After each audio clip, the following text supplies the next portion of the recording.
kuat. Emang itu dia lapar, dia kebangun, bangun lapar, emang dia ngerasain lapar. Habis itu pas dia keluar, itu dia ngerasain dia ada di tengah-tengah pasar.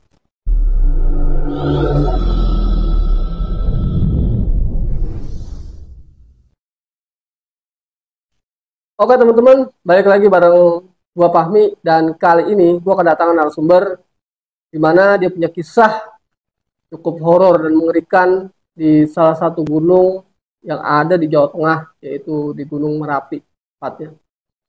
Kejadian mistis ini dialami beberapa tahun belakang. Nanti mungkin bisa kita dengar langsung kisah dan pemaparannya. Langsung saja kita sapa narasumber kita pada kali ini. Bang Boder, Ya, selamat datang Bang di Baper TV. ya, Makasih udah mau datang Bang. ya. Sama-sama. Oke teman-teman, mungkin kita nggak ada spill, jadi mungkin kita langsung dengerin kisah pendakian horor yang dialami oleh, bisa dipanggil Bang Boder ya? Ya, Iya. Nanti nama asli beliau akan sampaikan. Biar lebih seru, nontonlah dari awal sampai akhir supaya tidak ada gagal paham di antara kita. Ketakutan terbesar adalah diri kita sendiri. Berikut adalah ceritanya. Bang, bisa dimulai bang ceritanya. ya, sebelumnya gue mau perkenalin diri dulu. Nama gue Ardi, biasa sih dipanggilnya Emang Boder. Ya. Nah, di sini gue mau berbagi cerita sih, Ya, Bang. berbagi cerita pengalaman pendakian gue di Gunung Merapi sih. Itu udah lumayan lama juga sih, kurang lebih 2015-an. Nah, 2015-an itu gua daki bareng sama teman-teman kerja. Dulu kan masih kerja di sini di Depok. Itu biasa tuh kita, karena emang masih bujang kan dulu ya, masih bujang, masih banyak waktu luang, punya hobi, mungkin sama lah ya, punya kesenangan alam. Udah akhirnya kita coba nih daki nih di Gunung Merapi. Itu kita berangkat kurang lebih 6 orang. 6 orang kita berangkat dari sini. Dulu tuh masih ya, tiket masih murah. Kita naik kereta dulu. Berangkat dari stasiun Senen terus ke Purwokerto ya. Purwokerto. Nah, kita di sana. Selama perjalanan dari rumah ke gunung sih, atau lebihnya kita perjalanan di kereta juga, alhamdulillah lancar. Sampai kita di stasiun Purwokerto pun aman. Terus kita di sana biasa ngecer naik angkutan umum. Cuman angkutan umum di sana kan mobil-mobil pribadi, itu yang pakai plat kuning. Kita nyampe sana itu udah agak siang sih. Terus kita ngecer sampailah kita di base camp Merapi. Kita semaksi di sana, bayar tiket masuk segala macam, packing ulang, sama ya ngisi perlengkapan ya. Air kan di atas itu nggak ada. Emang sumber air tuh ada di base camp semua. Jadi kita isi, berigen penuh, botol-botol penuh kita bawa dari bawah. Tapi itu kita berangkat malam. Kita naik ke atas tuh malam. Dan baru, kalau gue pribadi sih baru merasain naik malam di situ di Merapi itu. Karena kan emang info dari temen-temen sih ya lebih enak malam sih. Waktu itu lebih singkat, nggak terlalu capek, karena lebih adem. Kalau naik pagi kan panas siang ya. pas udah matahari naik aja udah keporsir keringet segala macam. Mau walaupun naik malam juga ya tetap keringetan, tapi nggak terlalu terasa capek kayak gitu.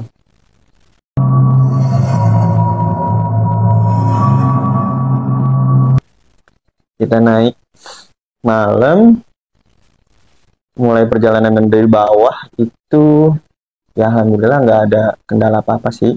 Cuma emang spare waktunya itu emang speednya lebih cepat. Biasanya dari base camp mau ke pos 1 aja udah berapa kali istirahat. Tapi ini sampai pos 1 baru istirahat gitu. Terus kita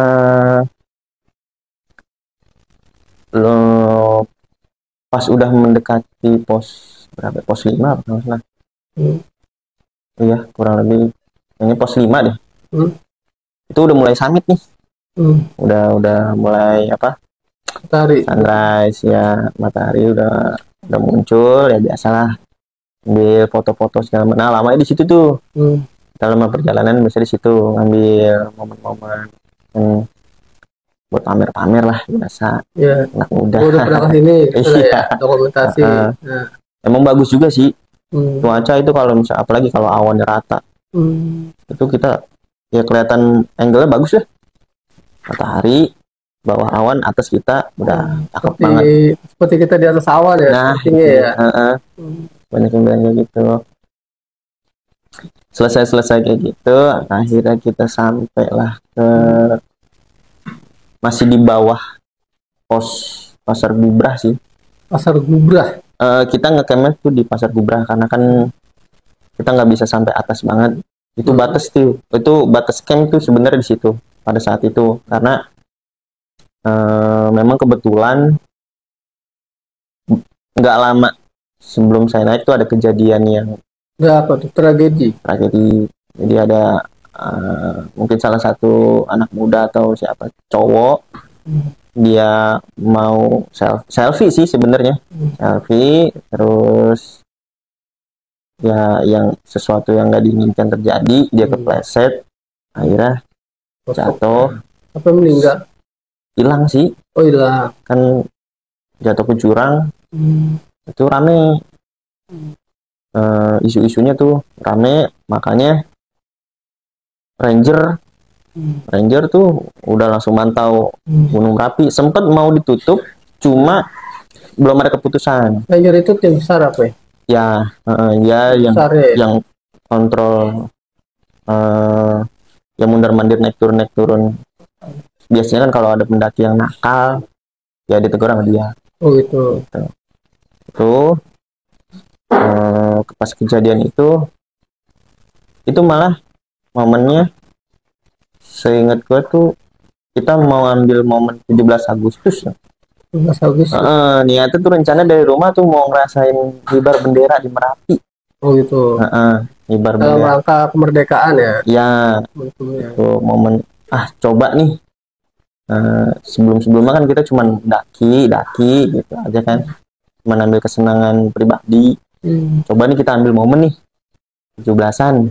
Gimana sih rasanya? Adrenalin atau gimana suasananya gitu. Udah kita berangkat sana. Pagi kita sampai, terus buka tenda di Pasar Gubrah. Itu udah jam 6 apa? Cuman udah lumayan panas sih. Jam 6 jam 7 itu udah banyak yang kumpul di bendera. Itu di pos apa namanya? Lupa sih itu. Cuman di tiang bendera pada kumpul situ, cuman kita nggak dapet. Karena emang dari jaraknya juga kan kelihatannya deket. Wah, pada kumpul di bendera tuh. Udah mulai nih kibar bendera. Ya udah kita kejar. Ternyata nggak nyampe. Udah capek. Ya udah akhirnya ya ambil suasana sendiri aja. Mau yang penting udah nyampe di sini, ya udah nikmatin aja yang ada di sini gitu.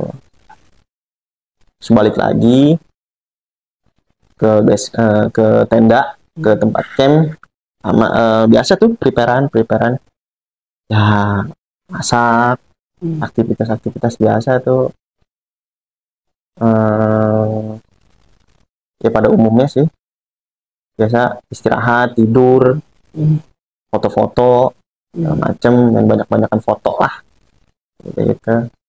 Sampai itu siang masih biasa, terus udah mulai rame tuh yang pada berdatangan, bule yang pada trekking naik ke atas tektokan, tapi tetap yang ketahuan ranger itu disuruh turun. Jadi ya karena ada kejadian Ketahuan karena dia nggak kuat naik kali ya. enggak, karena itu yang kejadian peristiwa yang itu atas itu ya, itu nggak boleh. yang Ada area terlarang yang nggak boleh ya, ya. karena ada yang kemarin jatuh ke jurang itu tapi Paham. jadi dibatasin, jadi nggak boleh sampai puncak. Iya, Pak. Itu cuma yang bisa sih, yang lolos lolos. Ya banyak sih, cewek cowok bule naik turun gitu. Terus kalau di atas sih udah nggak berasa lama sih waktu, tau udah Ya, sore siang udah sore aja karena menikmati suasana ya. Terus kayaknya tuh kalau tidur pun kayaknya sayang banget, emang nggak bisa bawaan tidur. Karena indahnya ya suasana itu. Iya tuh. Nah yang namanya gadget handphone kan itu kan jauh. Iya. Terus pikiran-pikiran yang ada di rumah, kerjaan segala macam lupa semua udah. Iya udah emang tempat refresh otak itu, alam ya paling nyaman lah ya. Nyaman dah kalau di gunung mah. Terus sampai sore kita persiapan lagi. Sebelum sore itu kita, kalau waktunya sih sebelum asar lah. Sebelum asar kita coba tuh ke atas, cuma nyicilnya itu kita kan berenam nih, ada yang berdua ada yang bertiga. Kalau gue tuh waktu itu bertiga ninggalin tenda karena kan takutnya kalau tenda ditinggal kan takut ada yang jahil. Kadang kan suka aja tunggu-tungguan, jadi ntar kalau udah nyampe atas balik lagi gantian tenda kita naik gitu. Itu gue yang pertama bertiga duluan, udah naik alhamdulillah dapet. Rangernya lagi turun, kita naik cuman dapet foto doang, udah habis itu kita turun lagi. Ya Terus itu dia kalau misalnya di atas itu emang kondisinya bahaya banget ya, jadi nggak boleh. Maksudnya emang rawan banget apa nggak juga? Beda gunung sih beda trek. Beda gunung sih beda trek. Tapi kalau misalkan trek di Merapi sih memang kebanyakan batu, tapi batunya bukan yang licin, bukan pasir. Dari bawah juga udah tanah, terus batu gede-gede. Kalau di Merapi ada mitosnya nggak sih? Maksud gue kayak apa, larangan atau gimana? Kalau larangan sih sebenarnya selama gua kesana sih kayaknya nggak ada, dan hampir sama pun itu larangannya ya nggak boleh ngomong macem-macem aja sih. Berprasangka buruk itu dilarang, karena kan yang namanya jauh dari rumah, jauh dari darat, jauh dari mana-mana lah gitu. Kita kalau nggak sembarangan, kita pun ya namanya buang air kecil, buang air besar aja kan itu tetap ada adabnya, aturannya di atas itu ada tempatnya masing-masing, nggak boleh sembarangan lah pokoknya. Aku pernah dengar tuh kalau perempuan cewek naik gunung kalau lagi menstruasi, nggak boleh katanya. Ya, sepengetahuan gue juga, karena mungkin agak sensitif ya. Dari gimana tuh? Kenapa nggak boleh perempuan kalau lagi head? Kalau gue pribadi sih, ya ini boleh dikoreksi ya. Nah itu yang benar atau salahnya. Cuma kalau pendapat gue pribadi sih, ya emang kalau cewek lagi mens itu emang agak sensitif, dia bau amis. Oh gitu. Oh jadi mengundang Ya, apa namanya tuh instrumen-instrumen gaib di sekitar, iya bisa dibilang begitu. entitas-entitas gaib di sekitar lokasi. Bisa dibilang, karena kan nggak di gunung aja. Kadang juga kan kita di sini pun ya kalau misalnya ke tempat yang jarang kejamah orang, tapi kayak gitu-gitu kan berasa juga. Berasa juga auranya, oh ini ada yang beda lah gitu. Kalau dalam perempuan gitu ya kalangan. Iya, dan juga kalau kita ambil positifnya atau ambil entengnya, ngerepotin, cuma kan dihalusin aja. Ya kan kalau lagi match kayak gitu kan, ntar dia nyucinya di mana, kotor, buang. Ya maaf ya, pembaliknya. Terus juga lebih sensitif kali ya. Kalau lagi kayak gitu kan perempuan bisa agak sensitif. Nah, ego emosionalnya lagi muncak lah. Iya, nggak kekontrol aja sih gitu. Jadi ngikutin egonya sendiri. Karena kan ya kalau di sana ya memang sih kita secara setia kawan sih emang pastilah kita saling bantu. Kan banyak orang yang gini nih, ada mitosnya dulu, orang kalau mau baca karakter temennya harus naik gunung. Gitu. Karena semua pribadi dia ini juga boleh dikoreksi ya, bener atau salahnya bisa ketahuan. Iya, kayak misalnya dia orangnya males, orangnya pelit, orangnya galak, itu di sana ketahuan. Ya, contoh kalau misalnya emang males, yang biasanya di bawah dia ada, mau ini ada, di sana kan nggak bisa. Iya, harus mandiri lah. Gitu. Terus saling menghargai. Teman kita kayak gini-gini, kita masa kita enak-enakan manja-manjain. Emang boleh sih nikmatin alam, cuma kan harus nyadar diri aja. Kalau dalam bahasa Jawanya tepo seliro, gue salah ya. Tepo seliro. Iya, tepo seliro gitu, artinya bareng-bareng bersama lah istilahnya. Iya. Pertanyaan gue kalau masalah yang perempuan head, misalnya dia naik lagi belum dapet nih, pas dia naik di tengah lah, datang di atas, nah tiba-tiba dia datang dulu nih heads, itu gimana tuh? Di kondisi seperti itu apakah dia tetap tuh naik atau langsung turun? Karena patahan nggak boleh tuh kalau naik gunung lagi head perempuan. Kalau pengalaman pribadi sih belum pernah ya, belum pernah ngalamin kejadian kayak gitu. Cuma kalau memang ngalamin pun ya dianjurkan buat turun aja. Karena kan kalau mendaki itu kan egois kita kan emang puncak. Iya. Tapi kalau udah kita di gunung, itu emang ego harus dibuang. Iya. Mendaki itu nggak mesti muncak.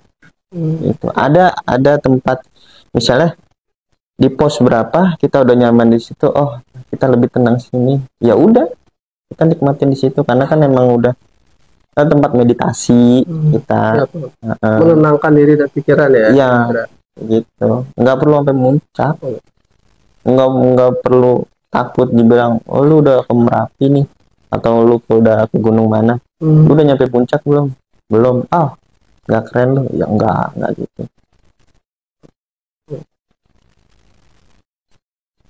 Sesampainya di sana sih ya alhamdulillah.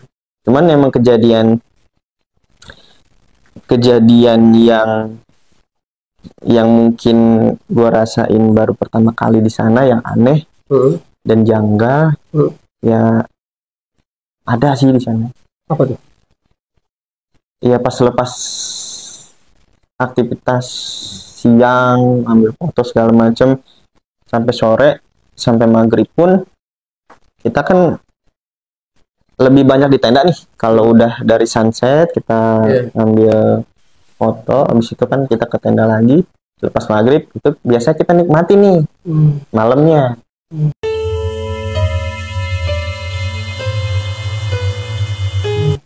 Ini malam di gunung tuh Ya, sunyi, suasana ya, enjoy ya. ya nyeduh kopi, Ya, ngerokok, biasa lah. nikmatin bintang, karena kan emang nggak semuanya pendaki itu dapat dapat momen yang bagus kayak gitu. Ya, contohnya kayak misalnya cerah di atas cerah, nggak tahu di bawah kayak gimana. Ya, beda-beda ya kalau Heeh. gunung ya kayak gitu ya. Ada Kadang yang datang udah pakai jas hujan. Itu kan biasanya kalau pendaki kan nyampe pasti kita sapa-sapaan. ya dari mana gitu lah ya. Ya walaupun kita nggak kenal, tapi kita di atas tuh sama. Ya. Soalnya kita iya pas udah di atas itu ngerasa ngerasa Bukan di atas. siapa-siapa. Nah, Ya, kita di atas tuh ngeliat semuanya tuh kecil. makanya kalau orang sombong suruh naik gunung. Istilahnya. Jadi dia tahu, oh lu tuh nggak ada apa-apanya, men. Iya. Ya, di balik Apa itu yang juga kan istilahnya. apa namanya ciptaan Tuhan yang Ya. maha kuasa kan, jadi kita lebih menyadari aja kalau kita tuh sebagian kecil aja Iya. di dunia ini.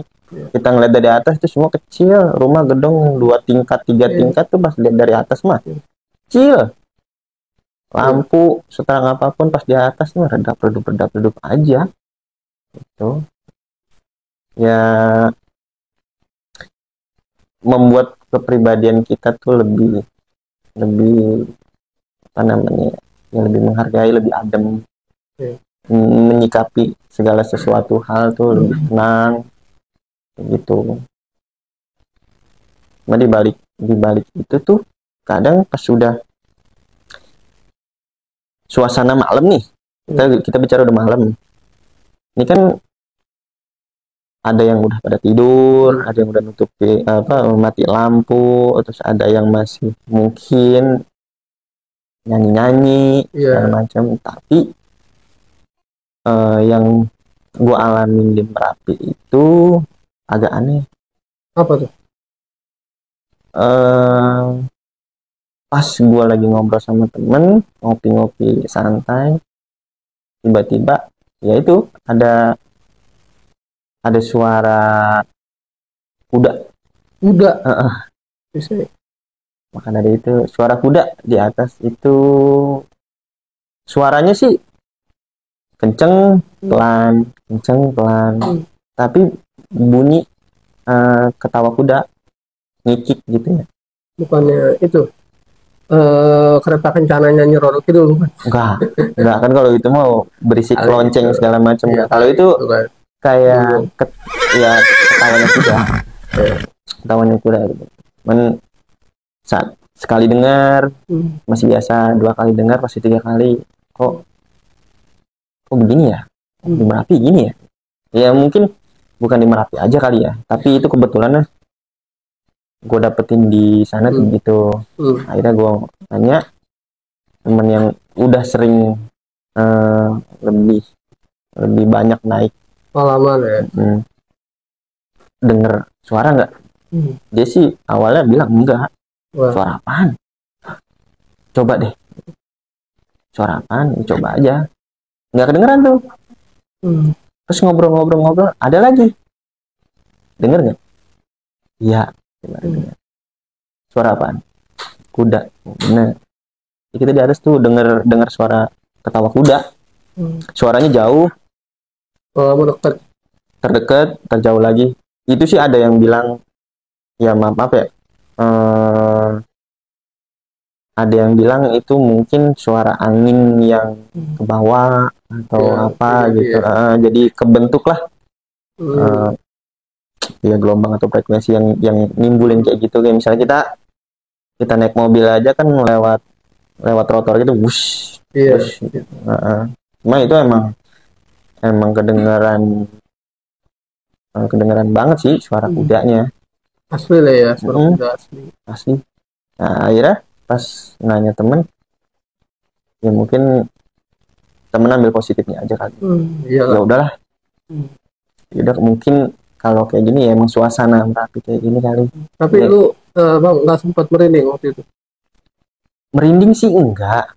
Kalau di gunung sih nggak merinding sih, cuma kalau ada kayak gitu tuh lebih inget ke diri masing-masing sih, buat ngingetin kalau kita tuh lagi ada jauh di rumah, jauh dari mana-mana gitu.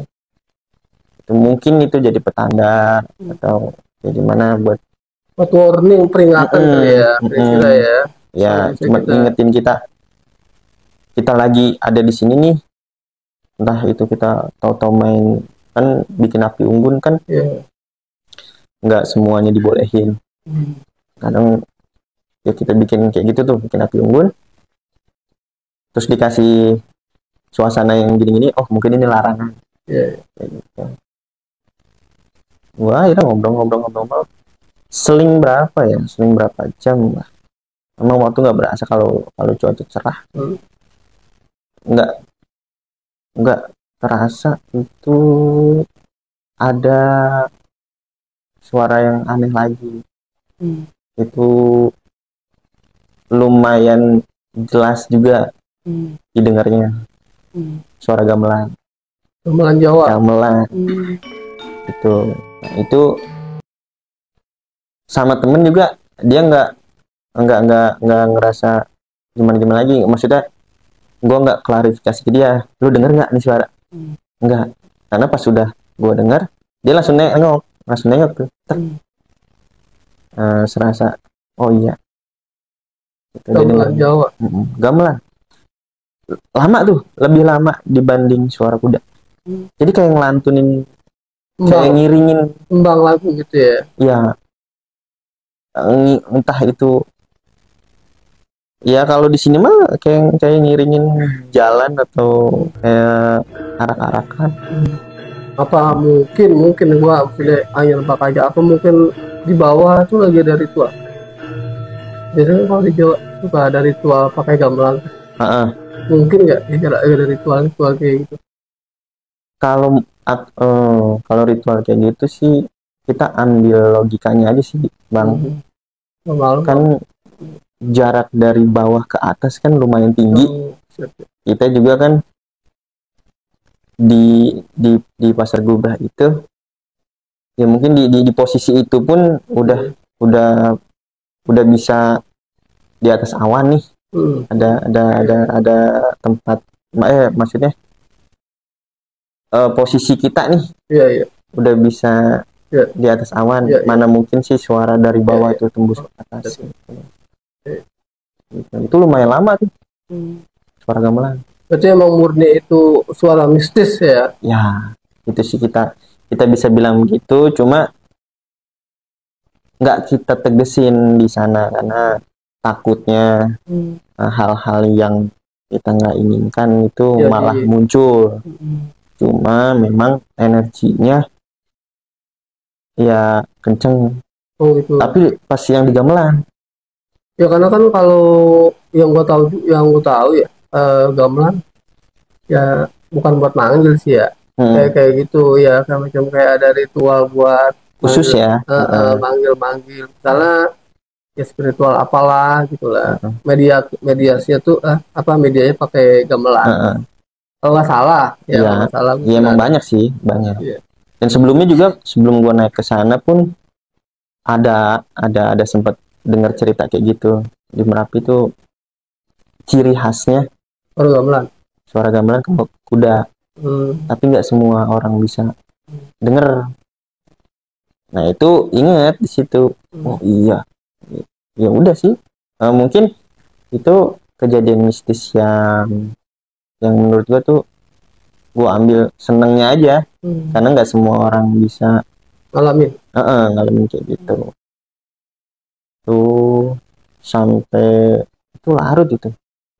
Sampai dari yang cuacanya biasa sampai dingin, ganti dari jaket ke jas hujan. Kan karena kan kalau jas hujan kan memang buat embun, terus lebih anget dibanding jaket, dibanding hujan ya. Walaupun nggak hujan. Karena kan cuaca di gunung itu, kalau kita naik pada saat cuaca itu cerah, di atas dingin. Itu dingin. Tapi kalau kita naik itu hujan, di atas nggak dingin.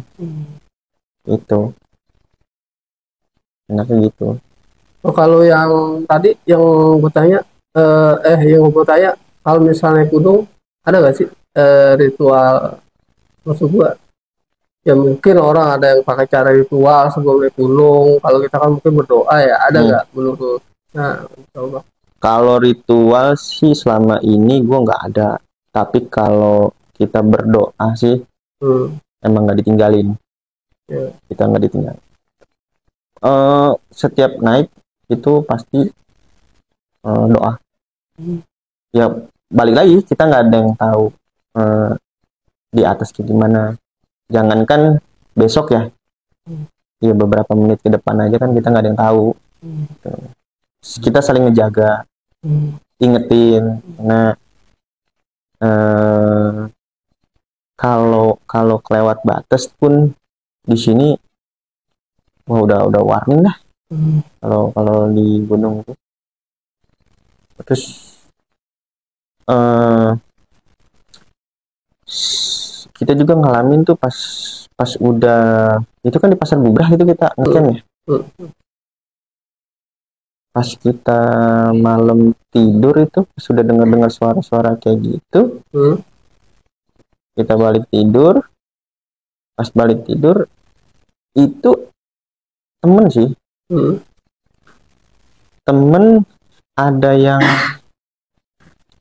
sempat nggak percaya juga hmm, apakah ini yang dinamakan Pasar Bubrah. hmm, Maksudnya asal muasal disebutnya Pasar Bubrah itu hmm. seperti apa. Kan kalau yang mitos yang gue dengar itu ya pokoknya emang tempat campnya di sinilah.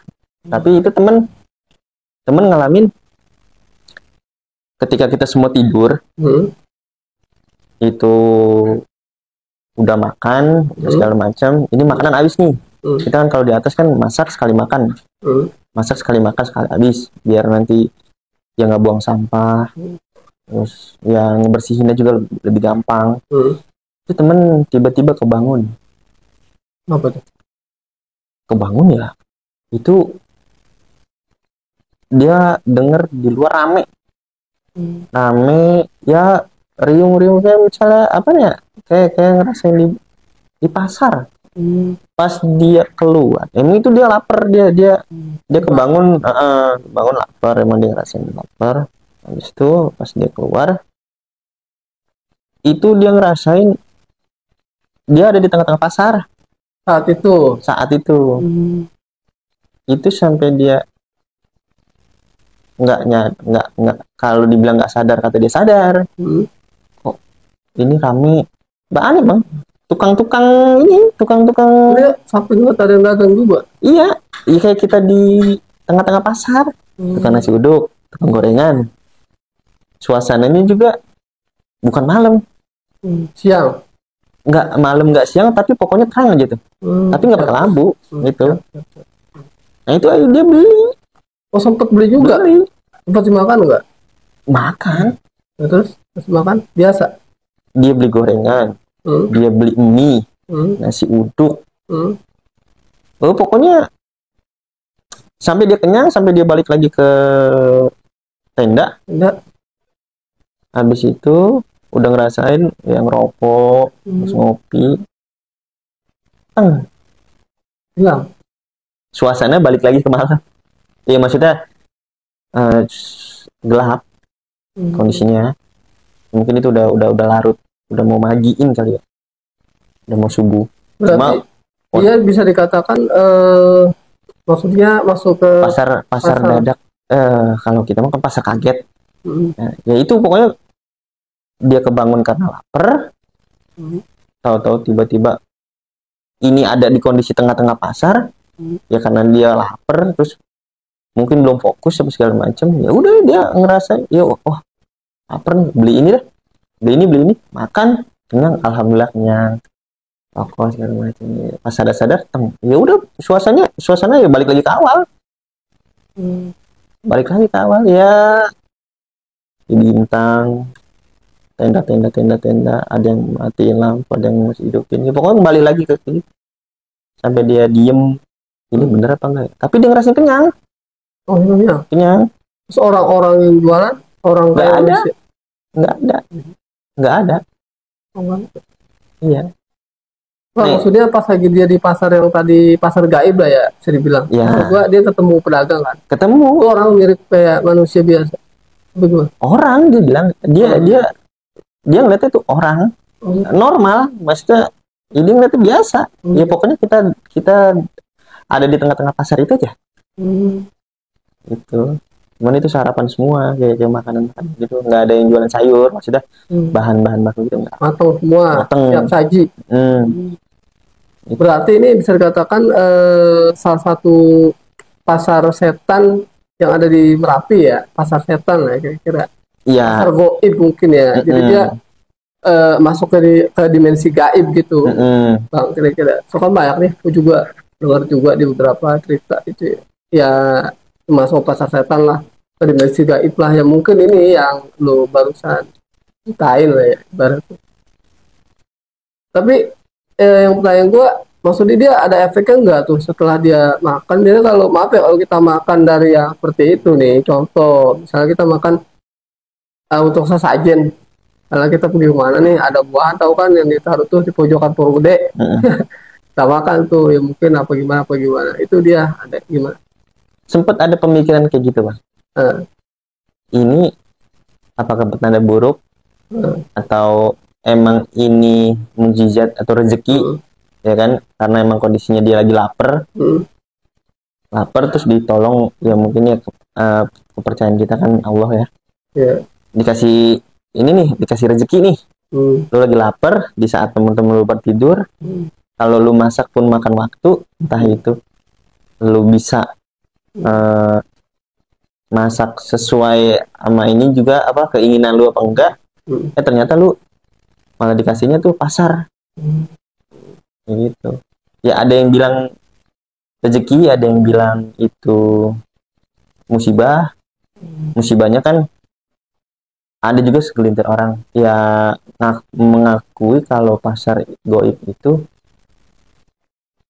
kalau kalau kita udah selesai, itu dia munculin nih kayak misalnya sisa makanan, misalnya nih ya, hmm, maaf nih hmm, kita makan, sisa kita makan tuh masih ada, hmm, atau cacing, hmm, kayak gitu-gitu.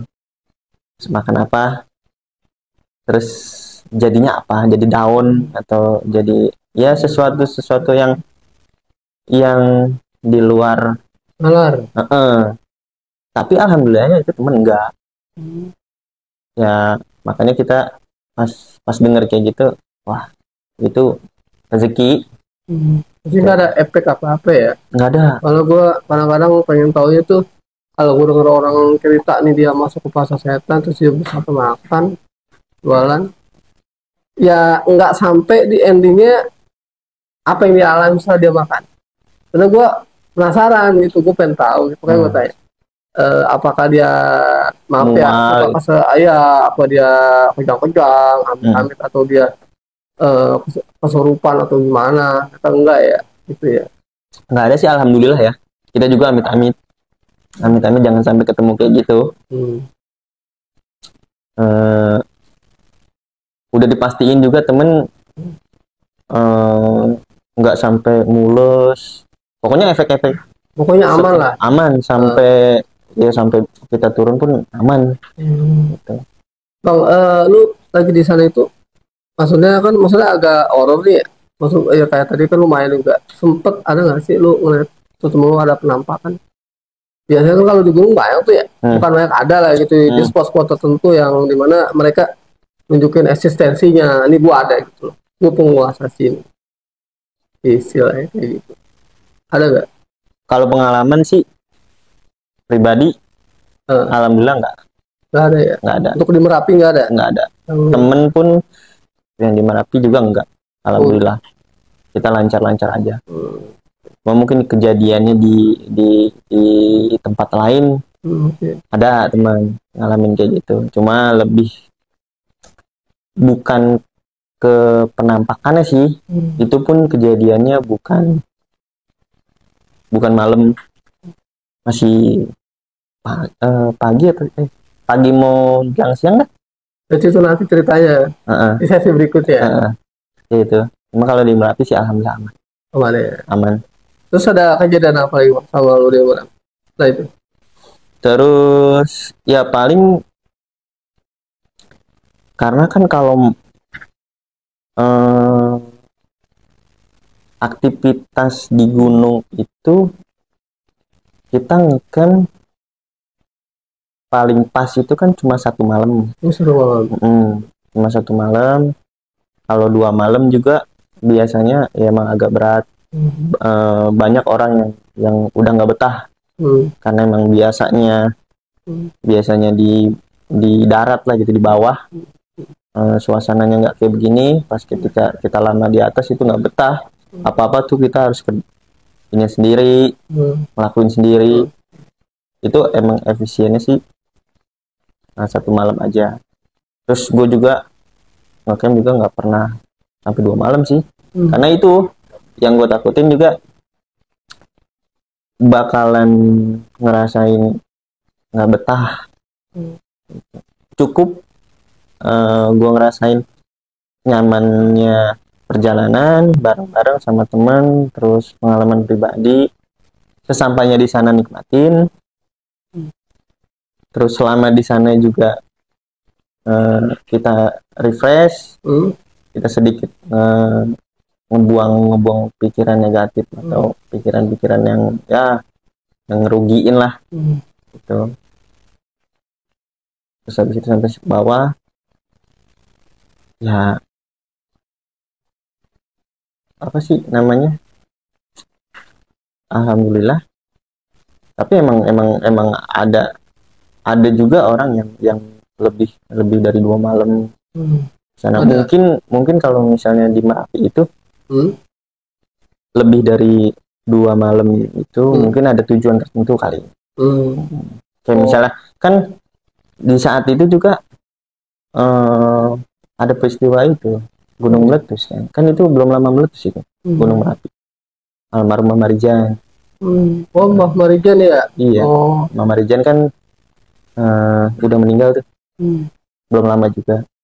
Dia makamnya di Merapi. Iya, cuma di pintunya beda. Oh, itu. Base campnya apa namanya? Jalurnya.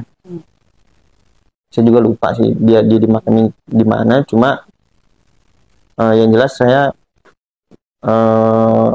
naik di sana tuh dari base camp itu bukan jalurnya dia, bukan pintunya dia. Kayaknya sih di balik itu deh. Di balik yang base camp saya. Di Merapi itu kalau boleh tahu ada nggak sih kayak tempat-tempat ya begitulah ya, istilahnya tempat-tempat yang sebut ya gue nggak tahu ada atau enggak, cuma nanya aja, mungkin dengar juga ya macam kayak orang cari kesugihan, kekayaan, jalan pintas cepet kaya. Bukan artinya gue mau nyaring ya, cuma gue pengen tahu aja ada nggak itu kalau di Merapi sebagai tempat. Selama ini sih belum ada kabar kayak gitu sih. Belum ada. Tapi kalau makam ada. Memang makam ada. Di bawah puncak itu ada makam anak SMP yang meninggal. Meninggalnya itu udah lama. Kejadiannya juga gue lupa sih waktu itu. Tapi yang jelas dia meninggal. Terus itu rombongan dia. Terus dimakamin di situ, ada batu nisannya. Batu nisannya ada. Situ di masih ada sih foto di depan makamnya. Ada foto gitu. Nah, itu nggak tahu tuh. Soalnya itu kejadian lama. Udah berapa tahun lalu. Yang jelas itu nanya sih, ini makam siapa? Ini makam anak sekolah kalau nggak salah. Yang jelas tuh ada makam di atas, di bawah puncak itu. Kan ada bukit lagi, jadi trek di Merapi itu kan sebelum puncak itu kayak ada jalan ya lumayan curam sih. Itu sebelum jalan curam itu ada makamnya itu bukan apa. Jadi kayak udah bentukan bukit halus aja. Tuh. Enggak rata. Enggak ya pokoknya gundukan ya. Lumayan tinggi sih. Segini deh, sepinggang. Jadi macam kayak berasa ada batu gitu lah ya. Batu nisan terus ada tiang gitu. buat tanda gitu. Di Merapi ada nggak sih pendaki yang pernah hilang ataupun yaitu hilang karena jatuh, musibah atau tersesat? Ada nggak sih ceritanya yang abang tahu ya di Merapi? Kira-kira? Kalau di Merapi sih Iya, enggak sih, nggak ada ya. enggak ada. Kalau kesasar kayaknya enggak ada, karena kan trek dia enggak terlalu rumit. Hmm. Ya emang sih batu-batuan agak-agak ya dibilang agak curam, nggak terlalu. Dibilang landai juga ya mungkin kayak sebelahnya kan Merapi kan sebelahan sama Merbabu tuh. Kalau Merbabu kan agak landai. Oh, bagus. Kalau dia kan nggak, dia itu pas lagi gua kesana kan habis meletus jadi emang panas sih. Oh, ini ya Hawanya panas. Terus sama pohon-pohon juga kan banyak yang tumbang. Banyak yang tumbang gitu. Terus air juga kan masih ya air makin sedikit lah sana gitu. Terus berarti abis itu lu turun itu ya ceritanya ya? Turun. Terus selama turun ada nggak tuh kejadian-kejadian turun mengalami kejadian horor lagi pas turun? Kalau turun itu kejadiannya mungkin agak ceroboh kali ya, entah itu kesalahan ceroboh atau memang mistis juga gimana. Sering jatuh aja. Padahal itu kan nggak cuaca lagi bagus lah gitu. Tapi pasti jatuh. Kepleset gitu. Kalau buru-buru kali Enggak juga sih. Atau ngerasa ada yang kayak orang dijorokin atau ditarik atau gimana? Didorong. Pokoknya goyang aja. Nggak stabil. Nggak stabil. Tapi kondisi badan sehat. Sehat. Itu pokoknya turun. Kepala pusing nggak kepala itu? Enggak. Biasanya kan kalau kayak gitu kadang ya mungkin sih itu bagian dari gangguan juga ya. Ya namanya gunung susah juga sih ya. Kadang kita udah berusaha bener banget, kadang masih ada salahnya. Baik kita salah, udah pasti salah kan gitu ya. Iya, betul. Oh itu, tapi nggak sempet jatuh. Oh jatuh, terbangun jatuh ya. Cuman mungkin ya kita ambil positifnya aja sih. Mungkin kita emang karena kan kondisi turun sama naik tuh emang lebih beratan beban badan tuh turun tumpuannya. Karena dia harus kaki lumpuh ya. Walaupun nahan, beban tas ini udah enteng. Iya. Tapi karena nahan ini tumpuan paha tuh lebih. Enggak, lebih riskan sebenarnya orang jatuh itu pas turun ya, pas naik ya. Benernya ya. Gitu. Terus apalagi ada lagi?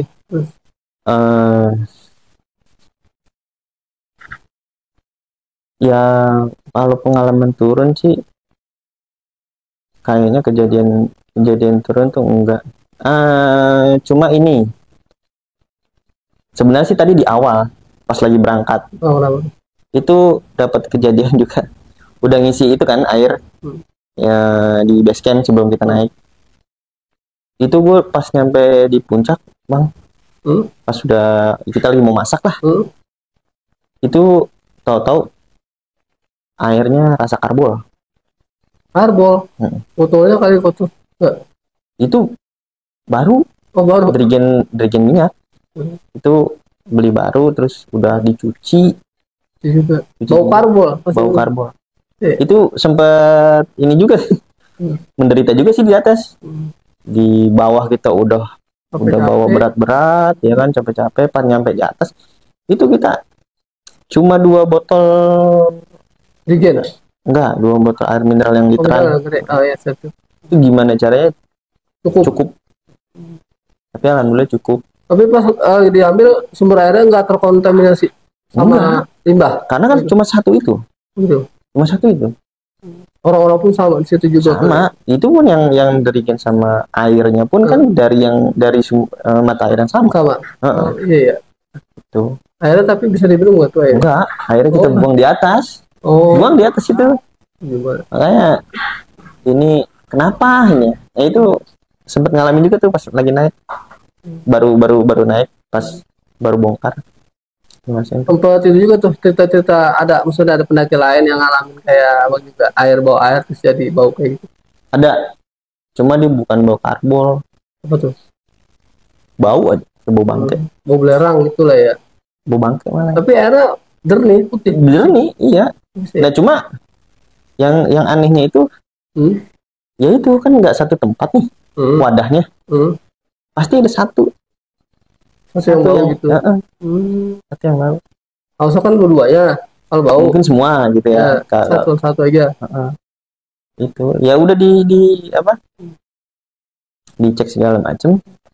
Ya itu sampai bawah pun coba diisi lagi, karena kan emang dari base camp ke bawah pun ke kaki gunungnya kan lumayan jauh juga. Jadi kita isi mah itu nggak masalah pas turun. Hmm. Ini, Aman. tuh ya aneh juga sih. Waktu pas lagi mau naik, pas belum naik, kalau boleh tahu, waktu itu sempat baca doa dulu nggak? Baca. Hah? Baca. Baca. Aku pikir Itu lupa baca doa mungkin jadi ke situ gitu. Jadi baca. Kalau gitu. itu Hah, wajib wajib ya. wajib.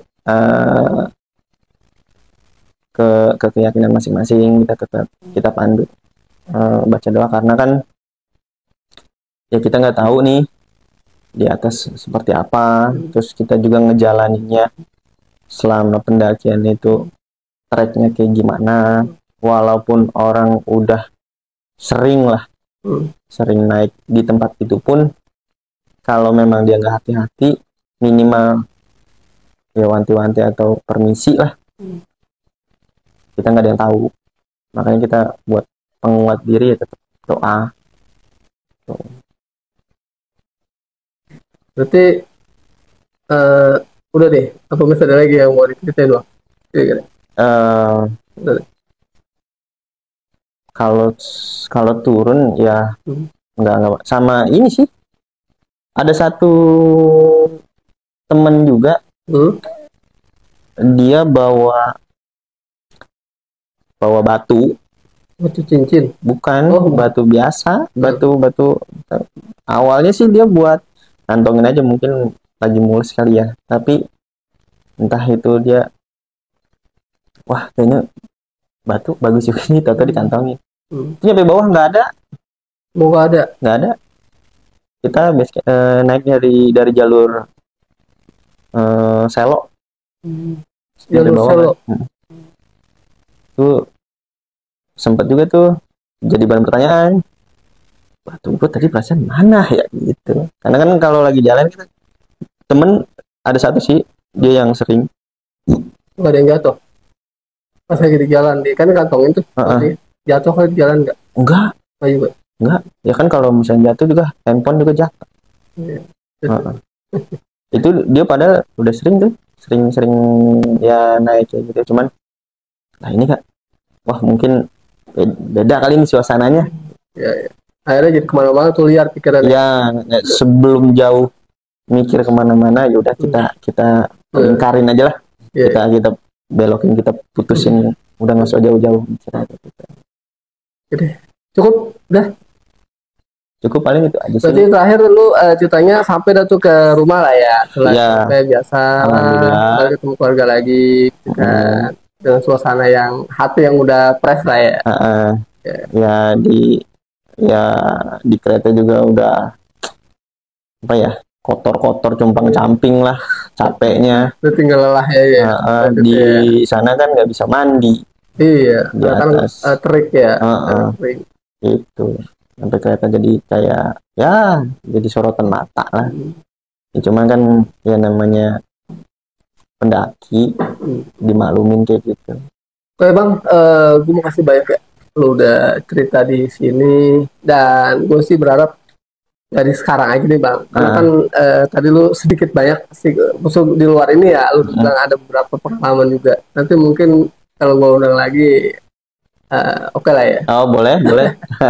siap. Udah nanti lain waktu ya bang. Iya bang. Oke ya udah. Oke teman-teman, Makasih banyak yang udah join nonton dari awal sampai akhir. Itulah tadi kisah pendakian yang cukup gue sih sebenarnya sangat menarik ya. Kalau kalian nonton dari awal dan sampai akhir ketika dia cerita di momen ketika temennya itu masuk ke pasar gaib kali ya bisa dikatakan ataupun pasar setan. Makanya sayang banget buat kalian yang gak nonton dari awal sampai akhir, bisa di review lagi. Dan makasih banyak yang udah stay dari awal sampai akhir. Dan buat kalian nih yang mau jadi narasumber seperti Bodar. Bang Bodar, bisa nanti hubungin di nomor WhatsApp yang gue bakal cantumin di sini nih kira-kira. Nah, nanti akan muncul. Itu aja dari gue. Makasih banyak.